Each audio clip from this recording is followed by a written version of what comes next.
This is the Math 0314-1314 Exam 4 Review video for my 2-day-week class. We are going to be omitting 3.6. We'll pick that up at a later date. Let's go ahead and get started. Now, I'm going to be using a whiteboard, so you'll have to print your own review out so that you can see the directions that are going to be provided. And I will provide all the necessary formulas and strategies attached to the exam. You don't have to bring anything in.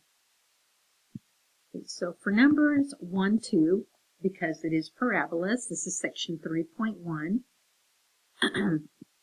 These are actually examples we did in class, which is kind of nice. All right, so this first one, it is in the parabolic form. So the first thing I'm going to do is identify the direction, which is 2. It is the number immediately preceding the squared term. So this parabola goes up. Next, we need to identify our HK. H is the number inside the squared parentheses. Because it's positive 2 in there, I know it comes out as a negative 2. The constant is our K. Because it's not in a squared parentheses, he keeps his sign. Now, since we have the vertex in the direction, we're going to do a little tiny general graph. Negative 2, negative 1 is there. I'm going to label it, and it goes up. That tells me that I'm looking for 1, 2, 3 intercepts. To find the first one, we let x equal 0. By letting x equal 0 in the original function, I'm going to look for the y using the original function. So we get y equals 2 times 0 plus 2 squared minus 1. That is 2 times 4 minus 1, which will give me 8 minus 1, or 7. There's our first intercept. To find the other two intercepts, I'm going to let y equal 0. And I'm going to solve for the x's. That's going to give me a function of 0 equals 2 times x plus 2 squared minus 1. That's going to be a square root method problem, so I'm going to start by moving the 1 over to the other side. I get 1 equals 2 times x plus 2 squared. Now I'm going to divide both sides by 2. So I'm going to get 1/2 is equal to x plus 2 squared. Now I can take the square root of both sides to solve it by the square root method. On the right, the square and the square root cancel each other out, and the x plus 2 comes straight down. On the other side, because I physically took the square root of both sides, we're going to get the square root of 1, plus or minus. The square root of 1 is 1, and the square root of 2 doesn't clean up. Now to finish them off and solve for x, I'm going to move the 2 over to the other side. It's going to give me x values of negative 2 plus or minus 1 over the square root of 2. So here are my two intercepts. I've got an x of negative 2 plus 1 over the square root of 2 and 0. I've got a negative 2 minus 1 over the square root of 2 and 0. I'm going to put that into my calculator, and again, we did this in class, so plug it into your calculator. Negative 2 plus 1 divided by the square root of 2. If you have, that one gave me like negative 1.29. I'm going to use negative 1.3 because I just need one decimal place. For negative 2 minus 1 divided by the square root of 2,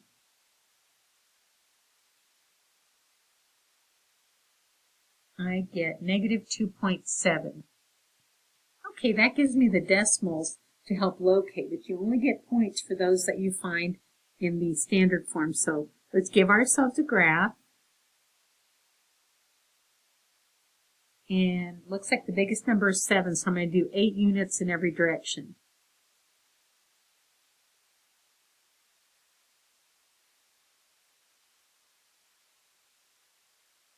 You will be provided with a beautiful little graph, so you don't have to worry about that. Let's see, I'm going to start at the beginning. At negative 2, negative 1, we have our intercept. Our vertex. I'm going to mark it, label it. Then we have an intercept at 7. Mark it, write his name down. Now I have these other two intercepts down here, and we located them using the decimal, so negative 1.3 is there, but his real name is negative 2 minus 1 over the square root of 2 and 0. The other one is at negative 2.7, which is almost negative 3, but his real name is negative 2 minus. Did I do that backwards? I think this one should be plus, and that one is minus.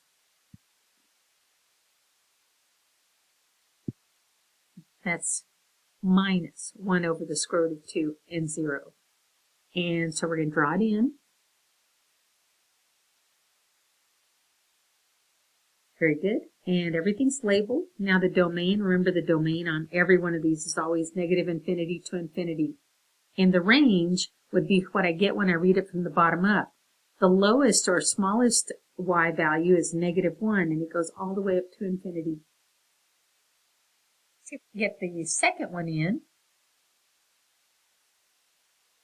This one is numbers 3, 4 on your review, and it's actually in standard form. We're going to start off by labeling our A, B, and C because this one is in standard form. A is 1, the number immediately preceding the x squared. B is negative 2, the number in front of the x. And C is negative 3, our constant term. So A is positive 1. It's telling me that the parabola is going up. Now, in order to find the HK, I am going to have to plug into these little formulas that will be on the exam on the very back page. H is equal to minus whatever B is, all over 2 times A.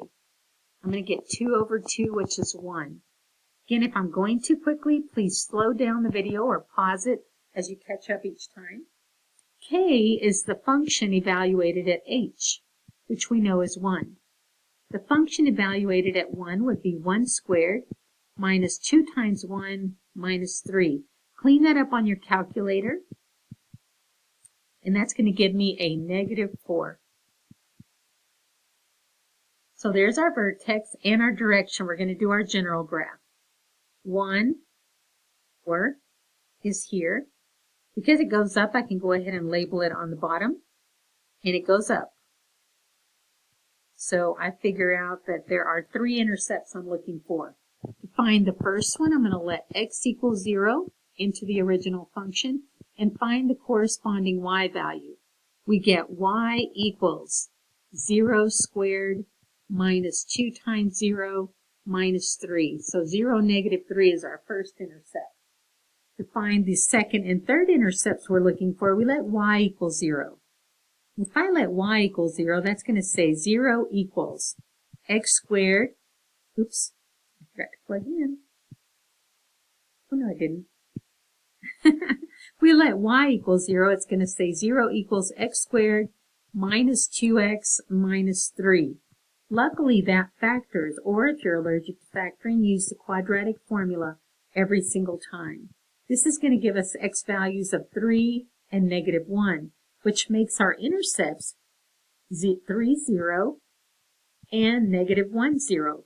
Because remember, we did let y equal 0 to solve for those intercepts. Now, the biggest number I see is negative 4. So I'm going to do 5 units in every direction.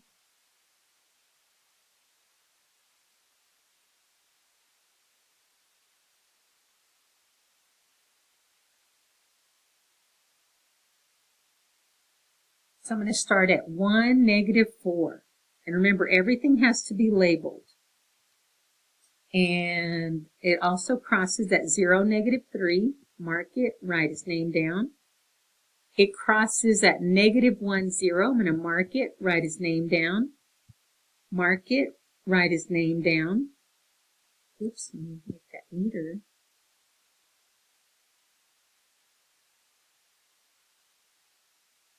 Now it goes up. Oops, I missed. It's worse than in class. And there you go. And now all that's left to do is find the domain and range. Remember, the domain of every one of these is going to be negative infinity to infinity.